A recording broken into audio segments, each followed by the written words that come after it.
Ito yung parang isa yung Indo-Brahman ano? O Brahman lang siya? Brahman lang. Ito yung mga binibenta ni Sir. Ganyan ang balat niya, may imun-imun. Wala naman yan. Yung Sir pala ang tatanong ko sa inyo, napansin ko rin eh. Si Sir naman eh, siyempre magbabaka ito. Nawawala naman. Ito ba yung kalimitan sa nanggagaling ang imon-imon ng baka? Ay, sa panahon. Sa panahon? Sa panahon. Ano sa ulan? Sa ulan niya. Kalimitan talaga hindi na iwas sa mga baka ito? Ay hindi, talagang pinagdadaan na lahat. Pero hindi naman siya masama sa baka? Hindi. Ito ikaw tulad dito, parang ito pagaling na siya ano? Pagaling na, pawala na eh. Wala kayong ginagamot dito? Eh kung may pinapahidala namin ng mga damo-damong mga madrika o gayon. Yun lang talagang gamot niya. Yan, magandang umaga mga Talongs TV. Tayo po ay nandito ngayon sa Barangay Pook, Bagong Pook, Rosario, Batangas, at tayo po ay bumisita sa isang dealer ng mga bakang inahin at dumalaga dito. Tayo po ay magtatanong ng ilang impormasyon lalong higit sa mga presyo ng mga bakang binibenta niya dito. Kaya samahan niyo ko sa video natin sa araw ito kung bago pa lang sa aking channel. Mag-subscribe ka na para lang ka ma-update sa upload natin video di sa ating cattle farm visit. Kaya sama-sama tayo manood sa video natin sa araw ito. Mga Talongs TV from Padre Garcia, Batangas. Galing po tayo dito, may dala tayong paninda. Tayo po pupunta dito sa Barangay Bagong Pook sa Rosario, Batangas. May pupunta po tayong isang dealer ng mga bakang inahin at dumalaga. Dito pupunta na tayo dito sa bakahan ni Boss Janjan dito sa Bagong Pook, Rosario, Batangas. May siya po yung dealer ng mga baka dito na binibenta. Yan mga Talongs TV, nandito na tayo kay Boss Janjan. Barangay Bagong Pook. Sa Barangay Bagong Pook. Sityo Niyugan. Sityo Niyugan ano? Yan, malapit lang naman sa Parada ng Garcia. Na dito po may bayar yata kayong dumating ba? May dumating na isang bayan. May bayar daw sila dito. Yan yung mga baka nila dito. Ito yung mga inahin na. Ang mga dumalaga daw. Ayan o. Ang dalawa. Nandito pa lang inyong mga baka sa manggahan. Malamig dito eh. Malamig-lamig nga dito nasa ano yan, sa ilalim ng puno ng mga manggahan.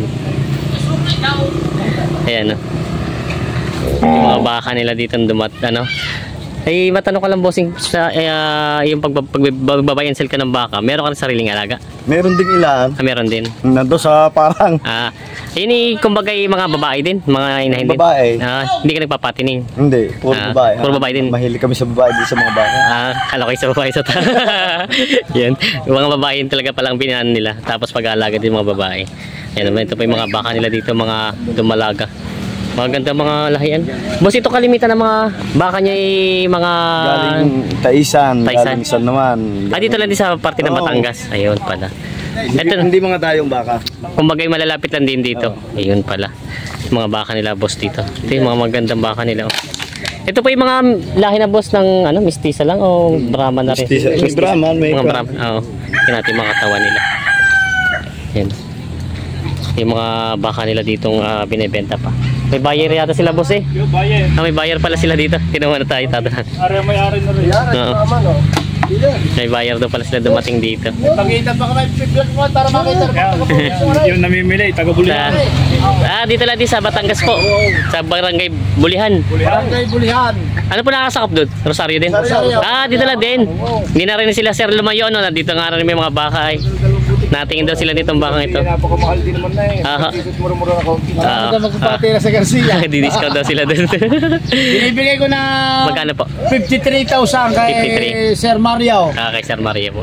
53,000 daw po ito. Binibigay ko 53,000. Ito po yung dumalaga pa? Yes. Dumalaga pa daw ito. Ayan. Ayan. Pero quality sir, quality. Maganda nga katawan niya. Pero sir, matanong ko lang yung mga gantong dumalaga, mga ilang taon na kaya itong ganito? 2 years. 2 years. Kumbaga ready to breed na siya? Ready to breed. Yung pala ready to breed na daw po ito. Yung tinitingnan ni sir. I forgot Yan yung mga dumalaga na... Bati mo mga taga-Bicol na yan. Taga-Naga City. Bicol yan. Taga-Naga City. Taga-Naga City daw. Yan, tinitingnan nila sir yung pagkabaka nito. 53,000 daw ito binibenta. Nagtatawaran sila.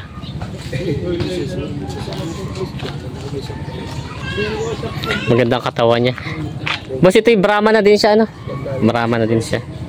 Yan, nagtatawaran pa lang sila. Habang sila nag-uusap pa, tatanong tayo kay Boss Janjan yung mga presyo ng mga baka niya. Boss, ako yung magtatanong na sa inyo mga presyo ng mga baka mo dito binibenta. Kalimitan po ito mga ganito kalalaki, mga magkano. Nagkita 50 yan. Ito may kita 50 lang ito. Tapos po ito mga medyo bata. Sige po sir. Ito mga ganito medyo dumalagahan. Ayun, may kitig ka try talaga yan. Ito may kitag 30 lang daw ito. Ito mga mura na ito, may kitag 30 lang. Mga ilang buwan na yan ganyan? Wala pa isang taon na? Walo yan, siyam. Walang buwan na hanggang siyam na buwan daw ito. Mga ganda mga lahi niya at mahahaba siya. Pati ang maganda po dito lang sa Batangas galingan. San Juan, Batangas daw galing ito. Yan. Tapos ito po yung mga inahin na ito. Yung mga inahin, nanganay yun. Mga nanganay. Pwede po makita, sir. Oo, Sige. para dyan. Ito natin yung mga inahin nila dito. Ito yung mga inahin na baka.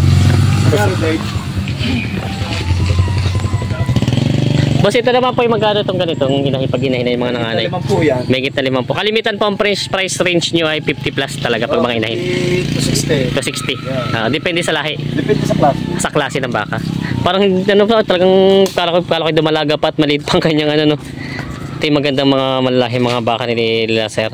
Tapos po, kalimitan sir, ilang kalimitan ng heads na dumarating niya dito sa inyong lugar? Parang kami nakakabili din ng isang may-ari, 50 ulo ko minsan. Talagang kaya niyo rin gano'ng karami. Oo. Tuwing ano po kayo may stock dito sa inyo? Ay, hindi kami nawawala ng baka dito. Sadyang meron araw-araw. Tapos po, pag yung araw ng parada tuwing Biyernes naman, saan po kayo napwesto dun?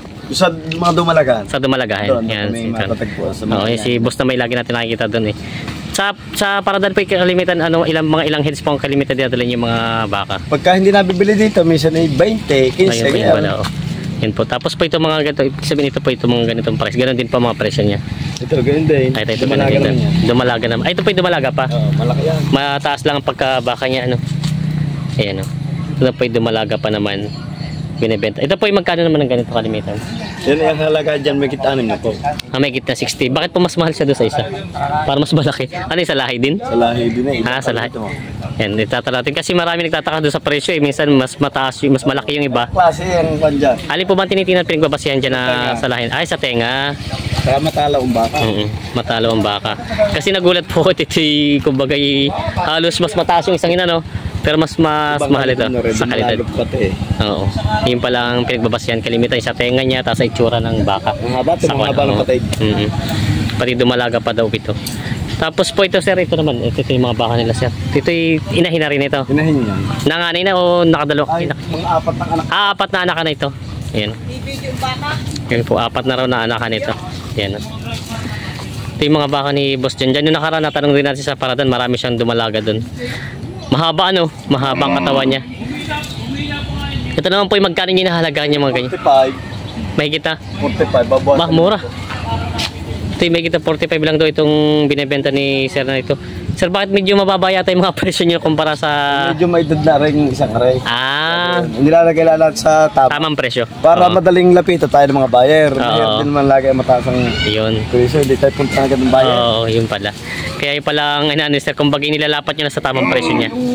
May kaunti kami, ayos na. Ayos na. Kumbaga tumubo naman, wag lang di malulugi yung bibili. Para madaling lumapit ang buyer sa amin. Yun. Kumbaga hindi madadala. Oo.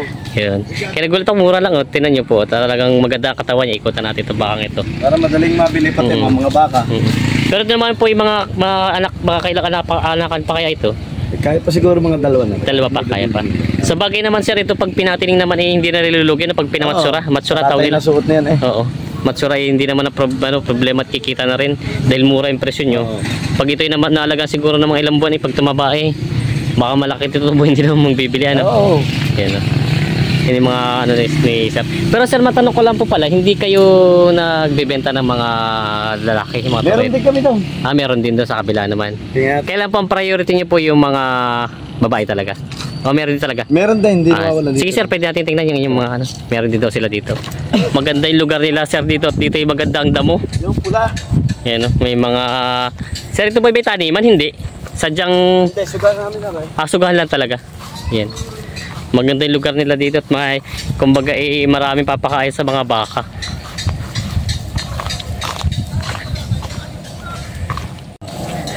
Yan, may mga binibenta si boss na. Ito may pampating na po yun, no? Ito po yung balagbagin, no? Balagbagin, ano? Balagbagin tawag nila yung ganitong size sa baka. Nagit ng 6 na po yan. Ito yung mahigit na 6 na po. Ito po yung Brahma na din, ano? Oo. Kaya lang ba't sir magtatanong ako sa'yo, total dito na rin tayo. Ba't yung iba pinipili yung puti kaysa ganitong may kulay? Sabi ng iba, mas maganda daw ang puti. Pero pag sa akin naman kahit anong kulay, basta yung pagkikitaan agad. Oh, ibig sabihin po pag kinatay naman siya, pareho din ang presyo, ano? Oo. Hindi naman yung pinagbabase ng kulay. Ang gusto na ibang matatanday puti eh. Puti nga, madami naghahanap, puti ang hinahanap. Pero naman pag yung sa katay naman, pareho din naman ang nilalaki ng baka, pati presyo niya, pareho din naman ano. Oo. Yun. Kaya pala hindi naman nasusunod din yung pag yung kulay. Yun nga lang, hindi natin masisi yung mga mamimili. Yung Ano? dalawa ngayon eh, presyo ni Magito tipo 45. Ay, ito. Tinan kasi lapitan natin ito isa. Yung isa medyo malayo na ito na lalapitan natin. Ito yung mura lang ito at mahigit na tagpo 45 lang daw ito. Yan. Mga tureteng baka. Mabait naman pala. Ilan pa pala nandoon? Ayan. Ilan pa nandoon? Ito po mahigit na 45 lang din. Mura to ano. Yan yung mga gustong mamili dito kay Boss Jan Jan. Marami pala siya dito. Pati ano, mga mistisong Brahman. Yun naman po yung ano na. Kita naman natin, no? Ilan po itong mga ano yung binibentang torete dito? Ang pattern dito ilang pagka parang apat na yata o Apat lima na. yan? Lima pa. 5 pa. Tapos po ito mga ganito torete. Torete po ito, no? Oh, Magito tipo 45 yan. Oo. Nandun ang iba, tingatin daw. Nandun. Ay, hiwa-hiwalay pala. Oh, baka hindi baka mag-away-away sila eh. Ayan, no? Yung mga baka nila Boss Jan Jan dito. Hiwa-hiwalay na. Kumbaga ito pala inaalagaan nyo na lang din. Pag may dumating na bayad, tsaka nyo dinadala doon sa... Yeah, doon. O, doon sa ano, oo. May ito po yung mga baka din nila boss dito na... Boss, ito ay balagbagin na din to, ano? Lagbagin, may dila 45 ang presyo niya. Ah, kamumura. May kita 45 lang daw presyo nito. Yung isa magit 40 ito, may laki din. Tingnan natin ito. Para makita natin yung mga baka nila ito. Yung mga interesado dito sa mga ganitong baka, tinan nyo. May Ito balagbagin. yung baka ito sa ano, mabibili nyo na ng mga 50han ito eh. Pero makikita 45 lang daw ito. Tapos nandito pa po yung ibang mga baka nila. Ayan. Kumbaga sir, inaalagaan nyo muna sila, no?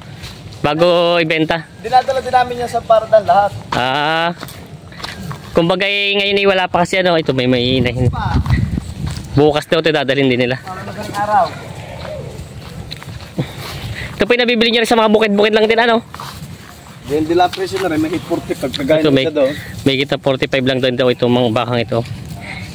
Ito po inahina. Inahin. Oo. Pero parang hindi siya nanganay, mga dalawang anak na po ito. Ang anak mo yan. Dalawang anak na. Yan, oh. Marami si boss dito mga bakang naghiwa-hiwalay lang at kumbaga ay malalayo lang ang pinagtatalian ni boss. Maganda po sa inyo dito at marami pang makakain na damo mga baka, no? Ayan. Ito naman po magkano ganito? Magit 40. May kita 40 lang. Mura talaga ito. Mas mura pa to sa mga iba. Kaya lang ito ay parang mas ano siya ng hindi na siya ganoon kalahi ano. Normal lang, ika nga. Oo, yung tama lang. Oo. Puti ang baka yun, yung mga gusto pong mga ganito mga malalahi, mga bakang pang-alaga. Dito pala sa Bagong Pok, yung mga malalapit dito. Pwede rin yung sadyain si boss dito sa kanyang bahay. Si Chon Yugan lang. Barangay Bagong Pok, Rosario, Oo. Batangas. Ang hanapin po ay Dyan. Jan. Oo. Kilala na po kayo nandito? Oh, basta may tanong mo ako doon sa kanto, sabi mo yung magbabaka. Oo. Kaya kilala Batang, kan? Oo. Si Boss Jan po. Yan po. Ito yung mga baka nila. Ito pa po yung baka ni Boss Jan dito na binebenta. Boss, ito ay parang malahi-lahi na ito, ano? Ito ay parang isa yung Indo-Brahman, ano? O Brahman lang siya? Brahman lang. Ito yung mga binibenta ni Sir. Ganyan ang balat may imun-imun. Ayun. Nawawala naman yan. Yung Sir pala ang tatanong ko sa inyo, napansin ko rin eh. Si Sir naman eh, siyempre magbabaka ito. Nawawala naman. Ito ba ay kalimitan sa nanggagaling ang imon-imon ng baka? Ay, sa panahon. Sa panahon? Sa panahon. Ano sa ulan? Sa ulad niya. Sa panahon. Kalimitan talaga hindi na iwas sa mga baka ito. Ay, hindi. Talagang pinagdadaan na lahat. Pero hindi naman siya masama sa baka. Hindi. Ito ikaw tulad dito, parang ito pagaling na siya, ano? Pagaling na. Pawala Oo. na eh. Wala kayong ginagamot dito? Eh, kung may pinapahidala namin ng mga damo-damong mga madre ka, gayon. Yun lang talagang gamot niya. Kumbaga hindi naman siya apektado yung baka sa imon-imon. Yung kinikis-kis namin sa inyo. Yan, katulad dito si Sir ay matagal. Ay, matanong ko lang pala Sir, ako ay napatanong sa ilang taon na kayo nagbabayan sa ilang baka? Ako pagka-graduate ng grade 6, pumasok, hindi na pumasok eh. Sadyang magbabaka na kayo talaga? Bumaka na ng bumaka. Ilan, ibig sabihin may 10 taon na? Ay, baka may 15 na. Ang matagal na rin pala Sir. Kamusta naman Sir pala, siyempre, anong kalimitan na nagiging lugi nyo sa ganito pagbabaka? Kaya niyan, pag namatayan, nabalian, di lugi na. Oo, yun po ang kalimitan talaga. Oo. Pero sa bilihan naman, hindi naman kasi alam niyo naman yung presyo na talaga. Malulugi din, hindi naman naka-perfect talaga sa baka eh. May lugi, may tubo. Kumbaga pag minsan kailangan kayo na rin Pero i-dispose kami, sa overall, pag kuhaan na kwenta, di may tira may, kahit. may track ito, Oo. paano. Yan. Katulad ni Sir, di mabababa lang yung presyo ng mga baka nyo, ano? Yan. Katulad dito. Ito pala, hindi ko pala natanong magkano po yung inahalagaan to. Patong last ito 40 yan. Ito, mga mura lang. Patong lang sa tagka 40 ito. Yan. Ito yung magaganda na at malalahin na talaga siya. Pati ang imon-imon niya, Sir, magagaling na, ano? Oh, ito yun. Bahaw na siya. Kumbaga, hindi na siya tuyo na. Yan. Ito yung mga hinahanap ng iba ng mga mura mga baka lang dito. Anyways. Sir, matanong ko lang po kung sakali naman may gustong bumili sa inyo. Pwede po malaman ang address niyo dito? Oh, Barangay Bagong Puok, Barangay Bagong Puok po. Sitio New, Batangas. Sitio Niyugan, Rosario, Batangas. Tapos po pwede po bang mahingi yung inyong contact number? Pwede, 0915 0915 91 91 90 90 693. 693. Tapos po ang inyong Facebook page po ay Cow Hunter dyan. Cow Hunter, dyan nalagyan natin dito. Yes, sir. Kalimitan po ang baka niya dito yung maabot ng 50 heads ang minsan ang... Kumisan, meron din. Kaya po yung pinaka nyo talaga regular. Mga 20. 20. Oh, yung 20 linggo-linggo. Para sigurado talagang may pagpipila din yung mga buyer. Yan po yung mga interesado, sir. Pwede kayong puntahan na dito, no? Tapos po sa Parada ng Garcia, saan kayo matatagpuan doon? Sa mga dumalaga, inahinan. Sa mga dumalaga at inahinan. Anong oras kayo nadating po doon? Maraling kami alas 3 pa nandun na, ng madaling araw. Alas 3 na madaling araw na doon na kayo. Ayun pala. Kasi parang kayo mabili ang mga baka, ano? Oo, parang Maagap. madali. Oo.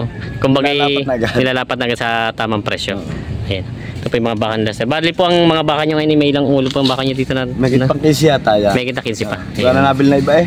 May bayar nga tayo, nakita kanina doon na kausap nila, sir. Ayan po, ito po yung mga baka nila, boss dyan. Ito po yung mga inahin at mga dumalaga. At meron din po kayo mga turete at balag, ano, mga Yung balag-balag. may ilang pampiraso dyan, may ilang gaya nandiyan. Parang 5 pa. 5 pa. Lima pa. Oh, pero lagi naman kayo meron stock din, ano na. Hindi naman mawawalan dito. Yung mga bakang bukid puti, yung mga kilimin namin.